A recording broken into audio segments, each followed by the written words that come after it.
دغسل انسان ترقی په دنیا کې په مخالفت سره کې په ځوانۍ کې مخالفت د انسان د نیکو اعمالو په کولو کې ډېر زیات دی. د نفس دا دغه وخت کې د قوت زمانه ده، خواهشاتو زمانه ده،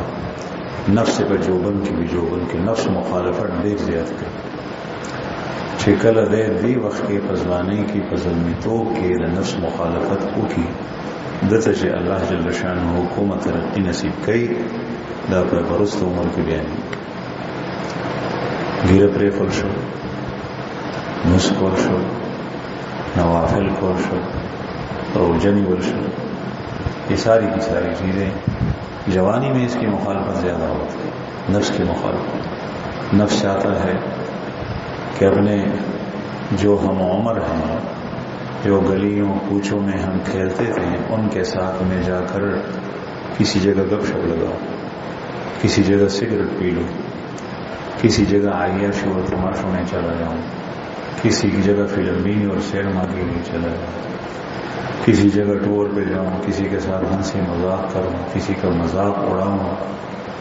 یہ جی چلتا ہے. اور یہ اس نفس کی مخالفت کر کے ان لوگوں کے ساتھ نہیں جاتا، یہ بجائے اس کے مسجد میں آتا ہے، مصلی پہ کھڑا ہوتا ہے، اچھی صحبت میں آتا ہے، اچھی بات سننے کے لیے آتا ہے، اس کی ترقی ہوتی ہے. اور اس کی ترقی اللہ جل شانہ ایسی کرتا ہے کہ اللہ کا بہت کچھ سے نوازتا ہے. وہ فارسی کے اندر ایک شعر ہے کہ جس کا ترجمہ یہ ہے کہ اصل میں عبادت وہ جوانی کی ہے، اور پیرانہ سالی کے اندر، بڑھاپے کے اندر تو ایک بھیڑیا، ظالم بھیڑیا، وہ بھی شریک بن جاتا ہے. چونکہ اس کے اعضاء نے کام کرنا چھوڑ دیے، اس کے جسم میں قوت نہ رہی، اب وہ کیا کرتا ہے؟ پڑا رہتا ہے. اس کے سامنے بیل گزرتا ہے، گائے گزرتی ہے، بکری گزرتی ہے، ہرن گزرتی ہے، وہ بیچارہ اٹھ نہیں سکتا، بڑا شریر بن گیا. تو جب آدمی فحشاء سے، برائی سے، زنا سے، برے تعلق سے، اور فلم بینی سے، تصویر کشی سے، اور بے نمازی پن سے،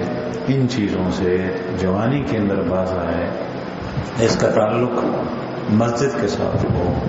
نوافل کے ساتھ ہو، قرآن کریم کی تلاوت کے ساتھ ہو، اب اس کی طرف